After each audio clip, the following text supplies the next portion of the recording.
আসসালামু আলাইকুম। হেলেনা জাহাঙ্গীরের বিরুদ্ধে চাঁদাবাজির অভিযোগে মামলা। ব্যবসায়ী হেলেনা জাহাঙ্গীরের বিরুদ্ধে চাঁদাবাজির অভিযোগে আরেকটি মামলা হয়েছে। রাজধানীর পল্লবী থানায় সোমবার মামলাটি দায়ের করেছেন আব্দুর রহমান তুহিন নামে এক সাংবাদিক। এর আগে হেলেনার বিরুদ্ধে বিভিন্ন অভিযোগে আরও 3টি মামলা করা হয়। এর মধ্যে একটি মামলায় তিনি রিমান্ডে রয়েছেন। পল্লবী থানার ওসি পারভেজ ইসলাম বলেন, চাঁদাবাজির অভিযোগটি তদন্ত করে দেখছে পুলিশ। এতে হেলেনা জাহাঙ্গীর সহ জয়যাত্রা টিভির আরও কয়েকজনের বিরুদ্ধে অভিযোগ আনা হয়েছে। এজাহারে বলা হয়েছে, আইপি টেলিভিশন জয়যাত্রার ভোলা প্রতিনিধি হিসেবে নিয়োগ দেওয়ার নামে বাদীর কাছ থেকে মোটা অঙ্কের টাকা নেয় কর্তৃপক্ষ।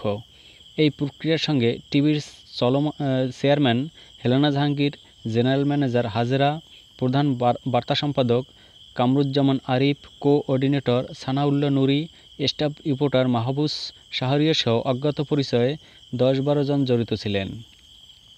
গত 29 জুলাই রাতে রাজধানীর গুলশানের বাসা থেকে গ্রেপ্তারের পর পরদিনই বিরুদ্ধে রাজধানীর গুলশান থানায় 2টি মামলা দায়ের করা হয়। এর মধ্যে ডিজিটাল নিরাপত্তা আইনের মামলায় তাকে 3 দিনের রিমান্ডে নেয় পুলিশ। এরপর মামলাটিতে মাদকদ্রব্য নিয়ন্ত্রণ আইন, বিশেষ ক্ষমতা আইন, টেলিযোগাযোগ নিয়ন্ত্রণ আইন ও বন্যপ্রাণী সংরক্ষণ আইনের বিভিন্ন ধারায় অভিযোগ আনা হয়। ওই দিন রাতে রাজধানীর পল্লবী থানায় টেলিযোগাযোগ নিয়ন্ত্রণ আইনে আরেকটি মামলা করা হয়। সম্প্রতি বাংলাদেশ আওয়ামী চাকরিজীবী লীগ নামের একটি সংগঠনের ব্যানারে জেলা, উপজেলা ও বিদেশি শাখায় সভাপতি, সাধারণ সম্পাদক নিয়োগের ঘোষণা দেন হেলেনা। এ নিয়ে বিতর্কের পর এক পর্যায়ে গত 25 জুলাই তাকে আওয়ামী লীগের মহিলা বিষয়ক কেন্দ্রীয় উপকমিটির সদস্যপদ থেকে অব্যাহতি দেওয়া হয়।